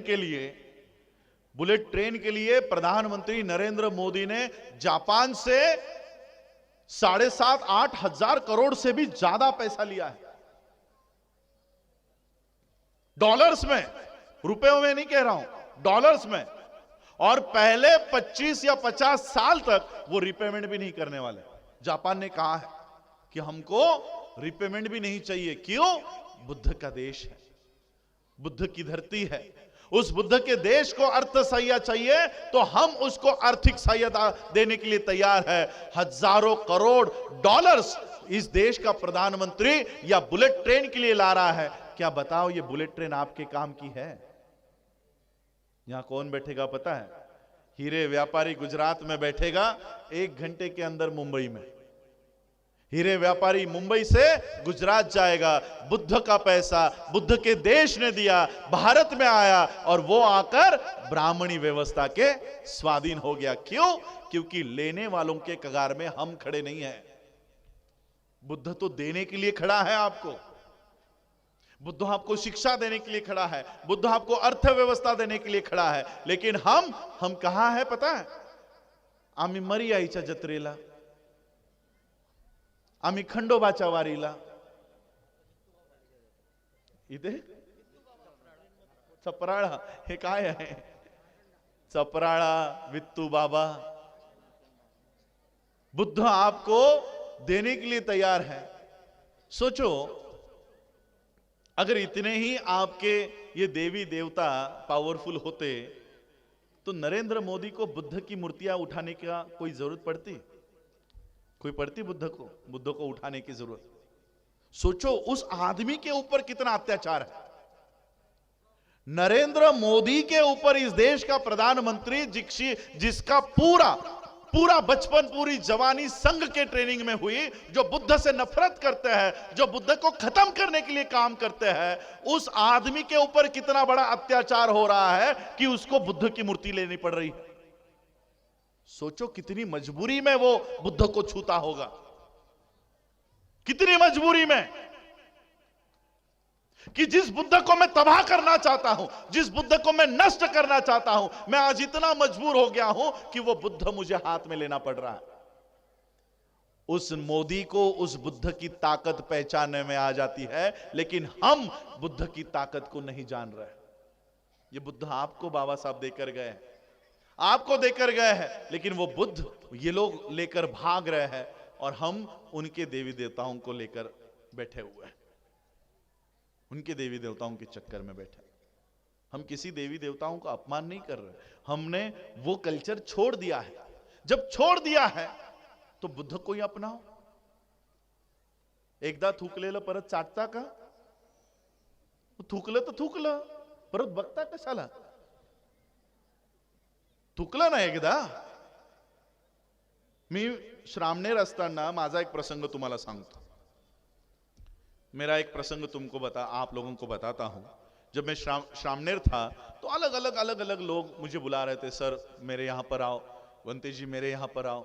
मुंबई में एक कार्यक्रम करने के बाद वहीं पर बगल में एक बड़ी बस्ती थी, कॉलोनी थी, बड़ी बड़ी इमारतें 40-40 फ्लोर की। तो वहां पर मुझे 15वें 16वें फ्लोर पर एक उपासक उपासिका रहा करते थे, दोनों पति पत्नी, और उनका एक ही बेटा था, वो भी घर से बाहर ही रहता था, तो दोनों ही घर में थे। तो उन्होंने मुझे कहा कि इस बिल्डिंग में हम रहते हैं, आप हमारे यहाँ पर फल आहार करने के लिए आइए। मैंने कहा ठीक है। तो उनके घर पर गए। 2-2.5 हजार स्क्वायर फीट का उनका घर था। एक फ्लोर पे 2 ही फ्लैट थे, 2 बड़े बड़े ये फ्लैट्स, बड़े बड़े फ्लैट्स। तो उन्होंने डोर खोला, डोर खोलते ही बुद्ध की इतनी लंबी मूर्ति सोई हुई। उन्होंने कहा ये हमने जापान से लाई है, 15 लाख की है। ये थाईलैंड से लाई, ये 10 लाख की है। इतनी महंगी महंगी मूर्तियां उनके घर में थी। बाबा साहब के बड़े बड़े फोटो, बुद्ध के बड़े बड़े फोटो, पर्दे पे बुद्ध, उशी कवर असतो ना, उशी कवरवर पण बुद्ध। एवढा बौद्धमय परिवार होता, सगळीकडे बुद्ध बुद्ध बुद्ध, सब जगह पे बुद्ध। तो उन्होंने मुझे फल लाके दिए, वो फल हमने ग्रहण किए, और फिर उनका कुछ फोन बजा। तो वो फोन पर बात करते करते गैलरी में चले गए, बहुत देर तक गैलरी में ही थे। और उनकी जो मिसेस थी वो भी कहीं अंदर बेडरूम में कुछ काम कर रही थी। तो सोचा ये प्लेट्स यहीं पे रखिए, सामने वो ओटा म्हणतो ना आपण किचनचा प्लेटफॉर्म, मतलब सामने ही किचन है, ये उठा के वहां रख देते हैं। तो मैंने वो उठाया और किचन में गया, किचन में जाके रख दिया। किचन भी आलीशान किचन था, 2-3 लाख का वो चिमनी लगाया था, फ्रिज 2-3 लाख का फ्रिज, डबल ट्रिपल डोर का फ्रिज, उस जमाने का। बहुत पैसे वाले परिवार था। तो मैं वो रख के बाहर आ रहा था, तो उतने में मुझे वो फ्रिज के पीछे कुछ आग लगती हुई दिखी। मैं सोचा कोई शॉर्ट सर्किट हो रहा है, कोई वायर टच हो रही होगी, आग लग जाएगी। इन परिवार को बताना चाहिए कि पीछे आग लग रही है। इसलिए मैं उस फ्रिज के पीछे जाकर देखा कि ये आग किस चीज की है। तो फ्रिज के पीछे, फ्रिजच्या मागे ठेवला होता देवारा। आता देवारात ठेवला होता गणपती, आणि त्या गणपतीच्या समोर ठेवला होता दिवा। तो दिवा वळवळत होता। वो गणेश के सामने रखा हुआ जो दिया था, वो दिया फड़फड़ा रहा था। मैं बाहर आकर बैठा, हॉल में आकर बैठा, मैंने सर पे हाथ लगा दिया, मतलब क्या है ये? हॉल में बुद्ध, हॉल में बुद्ध है, थाईलैंड से लाया हुआ, श्रीलंका से लाया हुआ, पर्दों के ऊपर बुद्ध, उसी कवर के ऊपर बुद्ध। इतना बुद्धमय परिवार है, और फ्रिज के पीछे छुप कर रखा हुआ है गणेश। फ्रिज के पीछे वो भी। थोड़ी देर मैं थोड़ा बहुत मजाक कर लेता हूं, तो मैंने मजाक मजाक में ही सोचा कि जो गणेश है वो बाहर बैठे हुए बुद्ध को डर के फ्रिज के पीछे जाकर चुप के बैठा है, ये क्या इनकी रक्षा करेगा? ये क्या रक्षा करने वाला है हमारी? इसलिए मैंने कहा कि जो थूक दिया है वो थूक दो। उस पति का भी मंगलसूत्र पहनना है, ये पति का भी मंगलसूत्र पहनना है। एक ही पत्थर के ऊपर पैर रखो, बौद्ध हुए हो, वो पहचान आपकी पूरे विश्व में होनी चाहिए कि ये बुद्धिस्ट है। आज भी आपको बुद्धिस्ट के तौर पर कोई नहीं देखता, कोई नहीं देखते। पता है इंडिया के बाहर हम लोग जाते हैं तो बुद्धिस्ट की यादी में कौन है? मॉन्क्स। आपके मोबाइल पर भी इंटरनेट आपके आता होगा, मुझे देखने वाले लोग भी सर्च कर ले गूगल पर, a monk who became chief minister, एक बौद्ध भिक्खू जो मुख्यमंत्री झाला, अशा नावाचं पुस्तक आंतरराष्ट्रीय प्लॅटफॉर्मला विकलं जातं। आणि तो बौद्ध भिक्खू कोण आहे माहित आहे? तुमच्या फोनवर फोटो येईल लगेच, योगी आदित्यनाथ, उत्तर प्रदेशचा मुख्यमंत्री, जो इकडे हिंदू बाबा म्हणून स्वतःला सांगतो, तो जगामध्ये जाऊन स्वतःला बौद्ध भिक्खू सांगतो। सोचो कितना बड़ा मार्ग बाबा साहब हमें देकर गए हैं, हम उसके ऊपर नहीं चल रहे हैं, और ये जिनका कोई लेना देना नहीं वो उसके ऊपर चल रहा है, वो उसके ऊपर चल के अपनी प्रगति कर रहे हैं, अपना विकास कर रहे हैं। और इसलिए हम लोगों को उस पर चलना चाहिए। बाबा साहब ने एक संस्था आपको बनाकर दी, बुद्धिस्ट सोसाइटी ऑफ इंडिया। इस संस्था को बाबा साहब अंबेडकर जी के जाने के बाद से इसको खत्म करने की साजिश चल रही है, खत्म करने की। आरएसएस के लोग इसमें घुस गए थे। आज भी मेरी पिटीशन हाईकोर्ट में है, इन लोगों की एंट्री मैंने वहां पर रोक दी है, इनकी एंट्री रोक दी है मैंने। ये बाबा साहब के संस्था में घुसकर बाबा साहब अंबेडकर जी का बौद्ध धर्म का आंदोलन खत्म करना चाहते हैं, खत्म करना चाहते हैं। पता है, जब मैं पहली बार श्रमण हुआ तब मुझे जिन्होंने दीक्षा दी, बदंत सुरई ससाई जी ने, तब उन्होंने मेरा नाम रखा। एक नया नाम देना पड़ता है श्रमण को, तो मेरा नाम रखा धम्म अंबेडकर। तो बाकी के बौद्ध भिक्खुओं ने सवाल किया कि बंते जी, धम्म तो ठीक है, ये अंबेडकर क्यों लगा रहे हो? श्रमण होने के बाद उसको अपना नाम छोड़ना पड़ता है, सरनेम भी छोड़ना पड़ता है। तो आप उसको धम्म ये नाम दे रहे हो, लेकिन सरनेम आप उसको अंबेडकर क्यों दे रहे हो? आपको उसका सरनेम खत्म करना होगा। तो पता है, भदंत नागार्जुन सुरई ससाई ने क्या कहा? उन्होंने कहा, चुप करो, मैंने उसको अंबेडकर ये नाम उसका उपनाम करके नहीं दिया है, अंबेडकर उसका सरनेम करके नहीं दिया है। धम्म अंबेडकर एक नाम मैंने इसको इसलिए दिया है कि इस देश में बुद्ध के धम्म को और अंबेडकर को, दोनों को दबाया जा रहा है, दोनों को खत्म किया जा रहा है। यह लड़का बुद्ध के धम्म को और अंबेडकर को ऊपर लाएगा, इसलिए मैंने इसको धम्म अंबेडकर नाम दिया है। और मुझे आज उसका प्रत्यय आया कि जब मैंने देखा कि बाबा साहब को नीचे रखा गया है, बुद्ध को ऊपर रखा गया है, तो आज मुझे उसका प्रत्यय आया कि मेरे गुरु ने मुझे दिया हुआ नाम था कि ये अंबेडकर को ऊपर लाएगा, मैंने अंबेडकर को, बाबा साहब को बुद्ध के बगल में वहां पर लाकर रखा। बाबा साहब हमें विश्व से जोड़कर गए हैं, अलग अलग बौद्ध देशों से जोड़कर गए। हमें वहां पर जाना चाहिए। देखिए, मैं श्रीलंका की ये 2 ऑर्डर्स, शायद ये कैमरा कवर कर पाए नहीं कर पाए, ये देखिए, एक बार गया मैं, सिर्फ 2022 के कॉन्फ्रेंस के लिए गया। ये एक बहुत बड़ी ऑर्डर, लगभग 2500 करोड़ की, और ये दूसरी ऑर्डर लगभग 60 लाख घरों के ऊपर सोलर पैनल का ऑर्डर मैं भारत के बौद्धों के लिए लाया हूं। यानी ये एक साल में हम भारत के बौद्धों के लिए लगभग 5000 करोड़ का बिजनेस मैं भारत में लाया हूं। ये ऑर्डर्स है मेरे पास। श्रीलंका से 5,000 करोड़ का बिजनेस लाया हूं। कितनी मीटिंगों में गया? एक। हमने कितनी मीटिंगें लॉस की? 66। समझ रहे हो कितना बड़ा लॉस किया हम लोगों ने? 66 मीटिंग्स हमने लॉस्ट की, हमने तबाह की। सिर्फ एक मीटिंग में मैं गया और ये भारत के बौद्धों के लिए इतना बड़े कॉन्ट्रैक्ट्स, इतने बड़े काम लेकर आया। ताइवान के लोगों ने मुझे ऑफर दी है कि साहब आपकी बुद्धिस्ट यूनिवर्सिटी कब बनेगी तब बनेगी, लेकिन जितने भी बच्चे आप बौद्ध धर्म के पढ़ाई के लिए भेजना चाहते हो, सारे बौद्धों को हम मुफ्त में शिक्षा देने के लिए तैयार है। यूनिवर्सिटीज के दरवाजे खोल दिए। जो लोग आपके लिए मूर्तियां लेकर आ रहे हैं, आपको उनको पूछना चाहिए कि मूर्ति हम हमारे यहां बना लेंगे, मेरे लिए परदेश से कितने जॉब लेकर आ रहा है?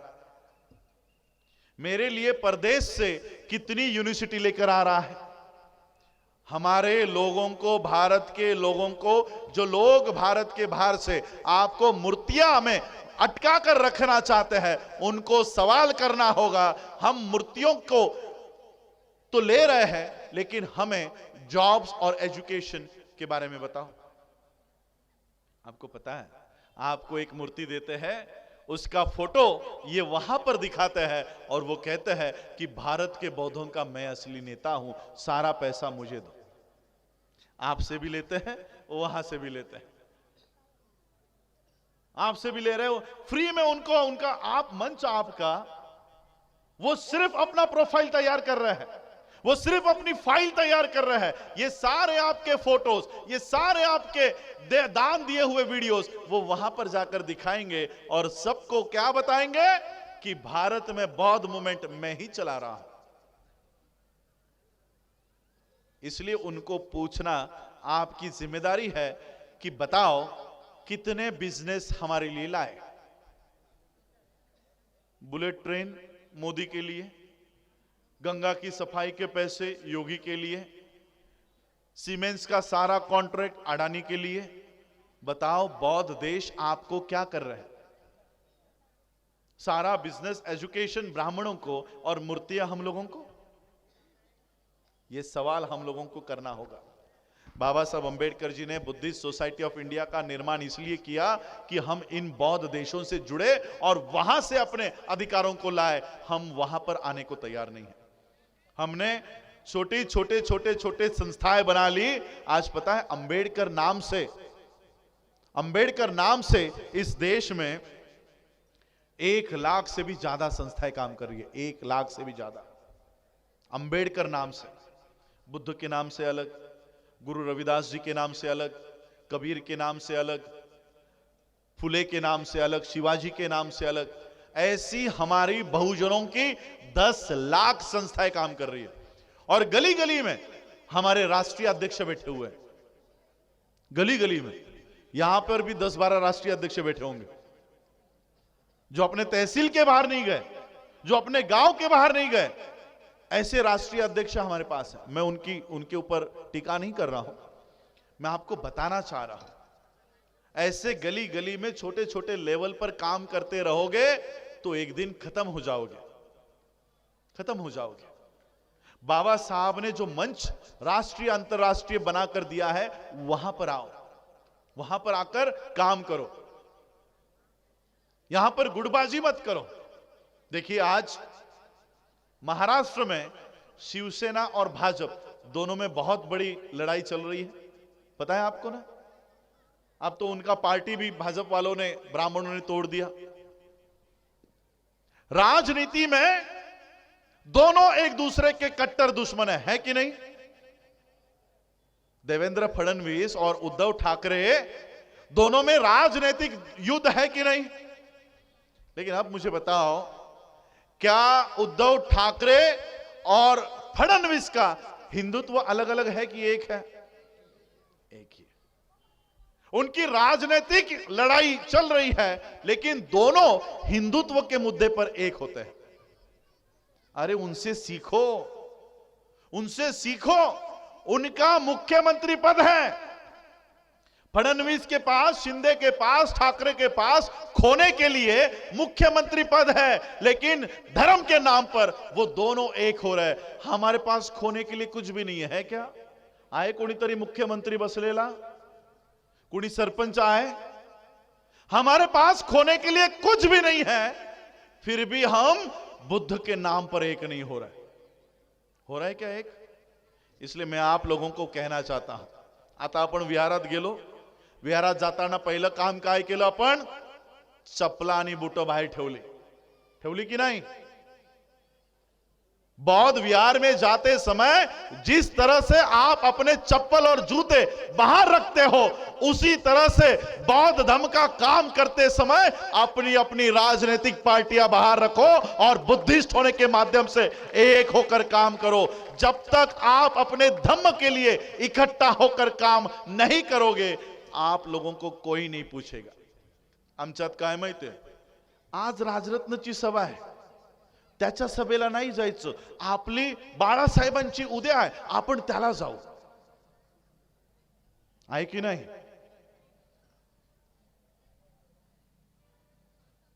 आज या गटाची सभा आहे बौद्धाची, मी त्या गटाचा सदस्य नाही, मला तो गट आवडत नाही, मी नाही येत त्या सभेला।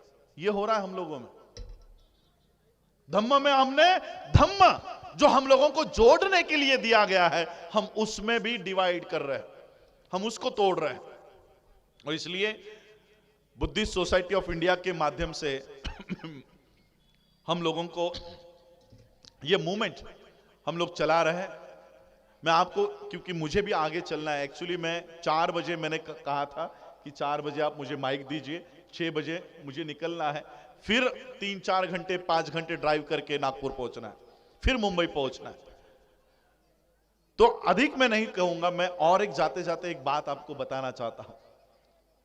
बाबा साहब हमको एक राष्ट्रीय और अंतर्राष्ट्रीय मंच देकर गए हैं, ये मंच देकर गए हैं। हमने क्या किया? उसके विपरीत काम किया। हमने छोटे छोटे मंच तैयार कर दिए, छोटे छोटे मंच आहेत की नाही तुमच्याही जिल्ह्यामध्ये? बौद्धांच्या छोट्या छोट्या संस्था, या कार्यक्रमाचं काही संस्था आहे की नाही? सिद्धार्थ युवा ग्रुप आहे, रमाई महिला मंडळ आहे, पण अजून बऱ्याच संस्था आहेत, छोट्या छोट्या संस्था आहेत। मैं आपको, क्योंकि ये बुद्ध की परिषद है, बुद्ध के धम्म की परिषद है, तो बुद्ध की एक बात बताना चाहता हूं। हमारे भंते सुमित रतन जी, इन्होंने मुझे ये बात बताई उनके स्पीच से, वो मुझे बहुत अच्छी लगती है, वो मैं आप लोगों को बताना चाहता हूं। तथागत बुद्ध, हम सबको पता है, चारिका करते थे। चारिका तर सगळ्यांना माहित आहे, चारिका। बुद्ध त्यांच्या धम्माचा प्रचार चारिका करत या गावातून त्या गावात, त्या गावातून त्या गावात, असं चारिका करत करत त्यांनी त्यांच्या धम्माचा प्रचार केला। वो चारिका करते थे। चारिका करते करते वो ऐसे नगर में आ पहुंचे, ऐसे शहर में आ पहुंचे जहां पर घर तो थे लेकिन इंसान नहीं थे, जहां गांव तो था लेकिन कोई पेड़ नहीं था, कोई पत्ते नहीं थे, कोई पौधे नहीं थे, कोई जानवर भी नहीं था। बुद्ध उनके संग के साथ, उनके बौद्ध भिक्षुओं के साथ उस नगर में आ पहुंचे और उन्होंने देखा ये कैसा विचित्र गांव है। यहां पर तो पेड़ पत्ते भी नहीं दिखाई दे रहे, यहां पर जानवर दिखाई नहीं दे रहे, यहां पर इंसानियत की कोई गुंजाइश नहीं दिखाई दे रही। बुद्ध ने अपने संग को कहा कि जाओ जरा देख कर आओ, इस गांव के लोग कहां चले गए, जा जरा बघून या गावातली लोक कुठे गेली। सगळे बौद्ध भिक्खू एक एक घरात घरात जाऊन शिरले आणि त्याची पाहणी करायला लागले। बुद्ध पण एका शेजारच्या घरात गेले आणि त्यांनी पाहणी सुरुवात केली। सगळी पाहणी झाल्यानंतर सगळे बौद्ध भिक्खू बुद्धाकडे आले आणि बुद्धाला येऊन सांगितलं की हे तथागत, हे कसं विचित्र गाव है, ये कैसा विचित्र गांव है, यहां के लोग तो घरों में ही मरे पड़े हैं, घर में ही मर गए हैं और पता नहीं कब से मरे पड़े हैं, उनकी हड्डियां सिर्फ वहां पर रही है, हड्डियां। ये कैसा गांव है? और विशेष सब लोग एक गड्डे में है, एक गड्डे के अंदर है, एका खड्ड्यात ती सगळी लोक त्या खड्ड्यामध्ये आहे. हे कसं काय? आम्हाला समजून सांगा. हे विचित्र प्रकार काय आहे? हा विचित्र प्रकार क्या है? ये विचित्र प्रकार हमें समजाइए. बुद्धाने सगळं ऍनालिसिस केलं, आकलन केलं की या गावावर काय झालं असेल, क्या हुआ होगा. और फिर बुद्ध ने कहा कि इस गांव के ऊपर पिछले 10 साल से बारिश नहीं हुई है. पिछले 10 साल से इस गांव के ऊपर बारिश नहीं हुई. धीरे धीरे पेड़ पत्ते मरना शुरू हो गए, जानवर मरना शुरू हो गए. जानवर अपना देश, अपना नगर छोड़कर जहां पानी मिले वहां पर चले गए. लेकिन गांव के लोग अपना गांव छोड़कर जाना नहीं चाहते थे. और इसलिए हर घर की व्यक्ति अपने अपने घर में पानी के तलाश में कुआं खोदना उन्होंने शुरू किया. अपने अपने घर में कुआं खोदना शुरू किया और वो कुआं खोदते खोदते वो उसी में मर गए, उसी में मर गए. और आज उसी गड्ढे में इनकी लाशें पड़ी है, इनके पिंजर पड़े हैं. बुद्ध ने कहा ये सभी लोग जो अपने अपने घरों में मरे पड़े हैं, ये सभी लोग जीवित रह सकते थे, ये जिंदा बच सकते थे अगर इस गांव के लोग इकट्ठा होकर सिर्फ एक कुआं अगर ये खोदते तो ये सब जिंदा रह सकते थे, सब जिंदा रह सकते थे. लेकिन ये लोग अपने अपने घरों में कुआं खोद रहे थे, अपने अपने घरों में ही पानी की तलाश कर रहे थे, इसलिए मर गए, इसलिए मर गए. हम भी उसी तरह से काम कर रहे हैं. हम अपने अपने संगठनों के राष्ट्रीय अध्यक्ष बने पड़े हैं. हम अपने अपने जिलों में, अपने अपने तहसीलों में, अपने अपने गांवों में काम कर रहे हैं, एक दूसरे के साथ काम नहीं कर रहे. और इसी तरह से अलग अलग अगर बटे हुए काम करोगे तो एक दिन तुम लोग भी मर जाओगे. अगर जिंदा रहना है तो इकट्ठा होकर काम करना पड़ेगा, इकट्ठा होकर एकत्र येऊन काम करावं लागेल. आणि म्हणून बाबासाहेब तुम्हाला ही संस्था देऊन गेले की ही एक विहीर, याच विहिरीला खोदायचा प्रयत्न करा, या विहिरीला पाणी लागेल आणि या विहिरीचं पाणी घेऊन आम्ही जिवंत राहू शकतो. वेगवेगळ्या संस्था आम्ही निर्माण केल्या आणि बाबासाहेबांनी जी संस्था आम्हाला निर्माण करून दिली तिच्याकडे आमचा विसर होत चाललेला आहे. म्हणून मी आज तुम्हा लोकांना आव्हान करतो, ही संस्था तुमच्या गावामध्ये, तुमच्या जिल्ह्यामध्ये आमचे डेंगळे सर इथे बसलेले आहेत. डेंगळे सर आहे ते जिल्हा अध्यक्ष म्हणून या संस्थेचं काम वाढवण्याचं तयारी करतायत, काम वाढवत आहेत. आज ज्या बौद्धांची बाजू आम्ही आंतरराष्ट्रीय मंचकावरून घेतोय त्या बौद्धांची यादी आज आमच्याकडे नाही आहे का? आज एवढी मोठी परिषद या ठिकाणाहून होते आहे, किती लोक परिषदेला आलीत, त्यांची नाव कोणती, त्यांचं गाव कोणतं हे तुम्हाला तरी माहिती आहे का? माहित आहे? आमच्याकडे आमची माहिती नाही. तुम्हाला माहिती आहे तुमची माहिती तुमच्या दुश्मनांकडे आहे. तुमचं घर कुठे आहे, तुमचं बँक कोणती, तुमच्या बँकेत किती रुपये आहे, तुमच्या घरात किती गाड्या आहेत, तुमच्या घरात किती नोकऱ्या करतात, ही सगळी माहिती तुमच्या दुश्मनांकडे आहे. आधार कार्ड आहेत ना सगळ्यांकडे, सगळ्यांचा आधार कार्डवर ही माहिती नमूद आहे आणि ही सगळी माहिती मोदीकडे आहे. आमची माहिती आमच्या दुश्मनांकडे आहे, पण आमची माहिती आमच्या लोकांकडे नाही, आमच्या लोकांकडे नाही. आणि म्हणून या परिषदेच्या माध्यमातून आम्हाला आमची डायरेक्टरी तयार करणं गरजेचं आहे की या गावामध्ये कुठे आपण गोंडपिंपरीला आहोत, या गोंडपिंपरीमध्ये किती बौद्ध राहतात, त्यांची घरं कुठं आहेत, त्यांचं नाव काय, त्यांचा पत्ता काय, ही सगळी माहिती आम्ही गोळा करत आहोत. ती सगळी माहिती तुम्ही आमच्या डेंगळे सरांच्याकडे तुमची एक समिती तयार करा आणि त्या समितीला आम्ही ते सगळे फॉर्म देऊन जाऊ. बौद्ध असल्याचे पुरावे आमच्याकडे नाही आहेत का? आहेत बौद्ध असल्याचे पुरावे? आणि आम्ही धम्म परिषदा घेतोय, आम्ही धम्म परिषदा घेतोय, आमच्याकडे बौद्ध असल्याचे दाखले नाहीत. ते बौद्ध असल्याचे दाखलेही आम्ही बुद्धिस्ट सोसायटी ऑफ इंडियाच्या माध्यमातून देतोय. म्हणून माझी विनंती राहील मंचकावरच्या आयोजकांना की या ठिकाणी केवळ एक दिवस 2 दिवस दमाचा कार्यक्रम घेऊन चालणार नाही. आम्हा लोकांना हे काम कंटिन्यूस चालत राहावं, त्यासाठी एखादी समिती तुम्ही या ठिकाणी गठीत करा. आम्ही सगळं नियोजन तुम्हाला करून देतो. मी जाता जाता फक्त एवढंच सांगतो की बुद्धिस्ट सोसायटी ऑफ इंडियाच्या माध्यमातून आम्ही काय काम करत आहोत आणि काय करणार आहोत. पहिलं काम शैक्षणिक व्यवस्था. 60 एकर जमीन आम्ही तुमच्या नागपूरच्या लगत 60 एकर जमीन संपादित केलेली आहे. येणाऱ्या 5 वर्षाच्या कालखंडाच्या आत आम्ही तिकडे जगातली सर्वात मोठं बौद्ध युनिव्हर्सिटी आम्ही तिथे तयार करत आहोत, जेणेकरून आमच्या बौद्धांचं शिक्षण आमच्या हातात राहावं. आज आमची मुलं इतरांच्या शाळेत जात आहेत आणि गुरु ब्रह्मा गुरु विष्णू बोलल्याशिवाय त्यांना शिक्षण दिलं जात नाहीये. आणि म्हणून ही शिक्षण व्यवस्था आम्ही स्वतःची तयार करत आहोत. ती शिक्षण व्यवस्था आम्हाला तयार करायची आहे. त्यानंतर अर्थव्यवस्था तयार करत आहोत. आज एवढ्या मोठ्या संख्येने तुम्ही या ठिकाणी एका गावात तयार झालेला आलेला आहात. गोंडपिंपरी सारख्या एका छोट्याशा गावामध्ये तुम्ही इकडे आलेला आहात. तर या ठिकाणाहून जात असताना आपण स्वतःशी निर्धार केला पाहिजे की आम्ही स्वतःची अर्थव्यवस्थेवर काम करू.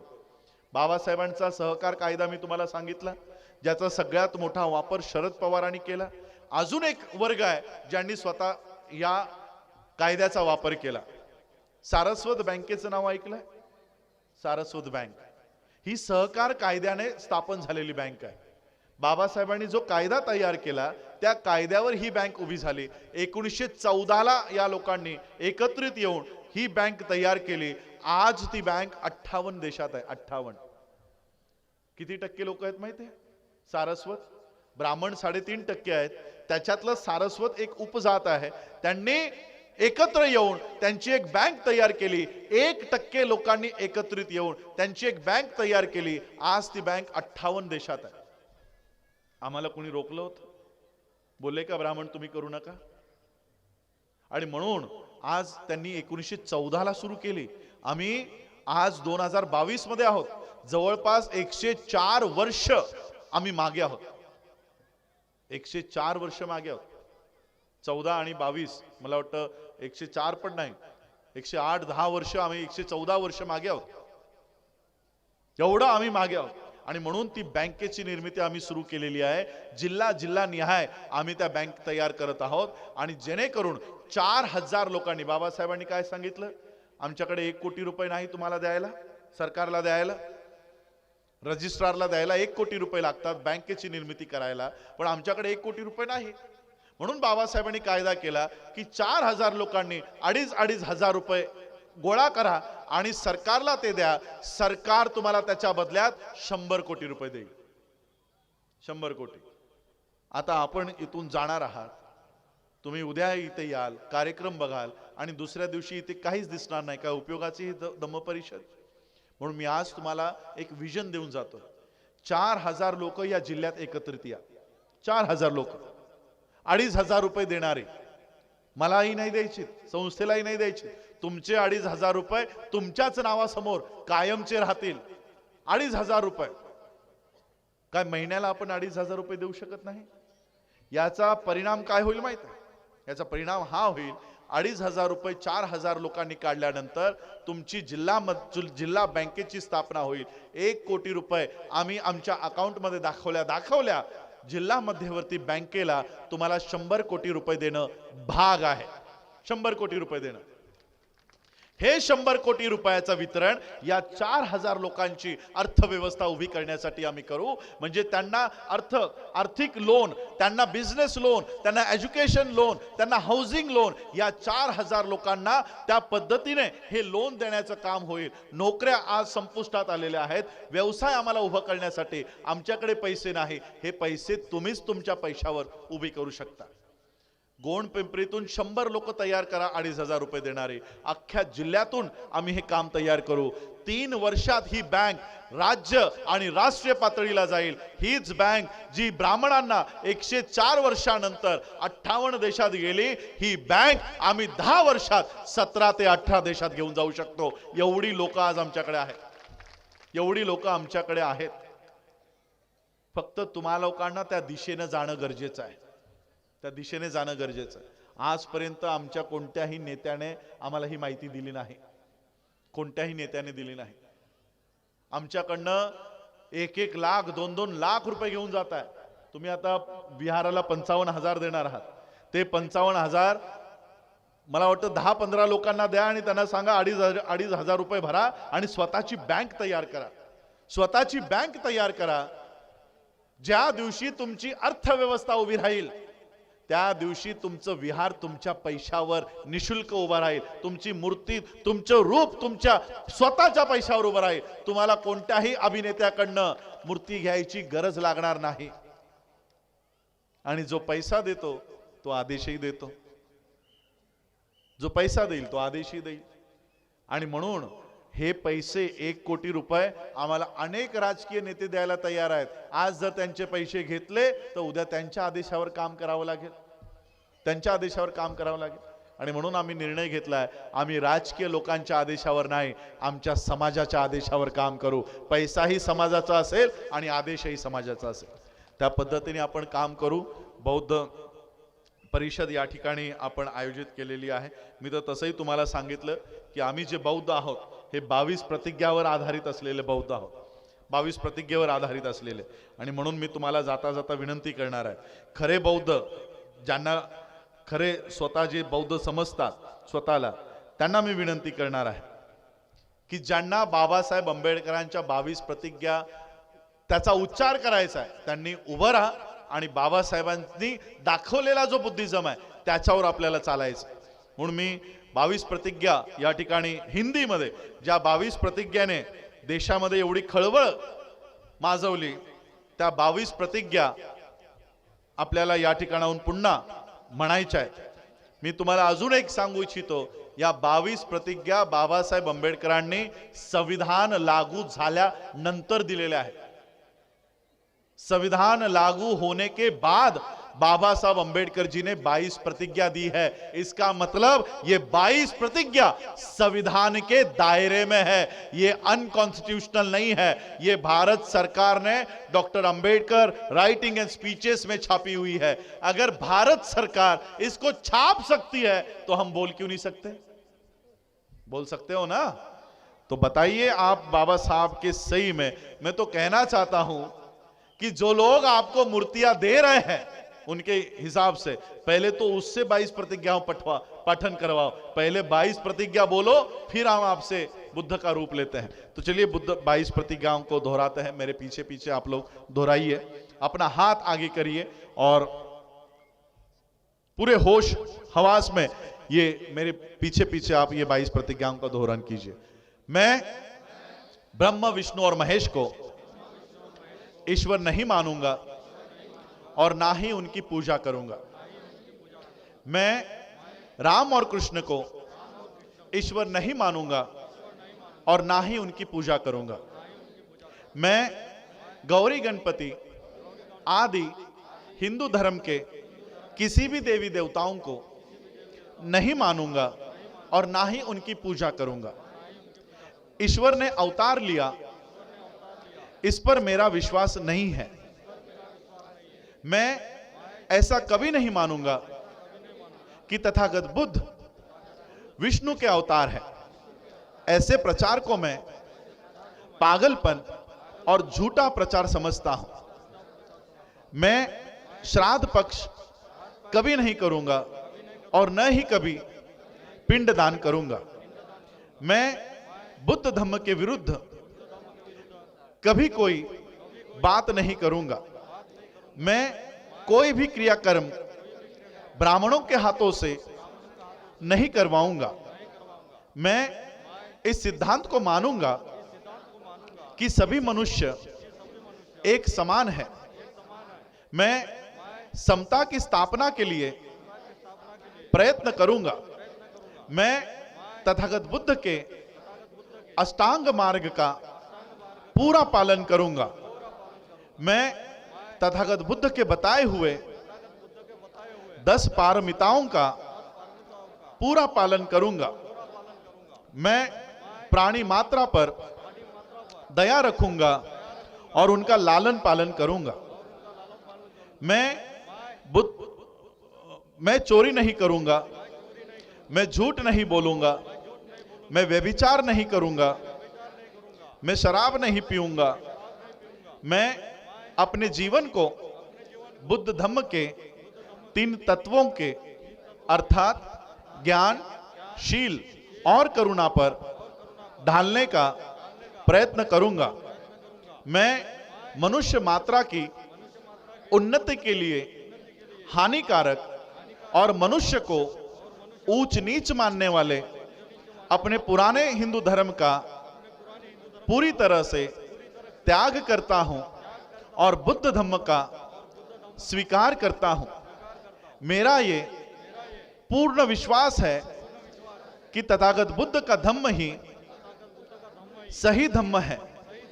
मैं ये मानता हूं कि मेरा अब नया जन्म हो रहा है।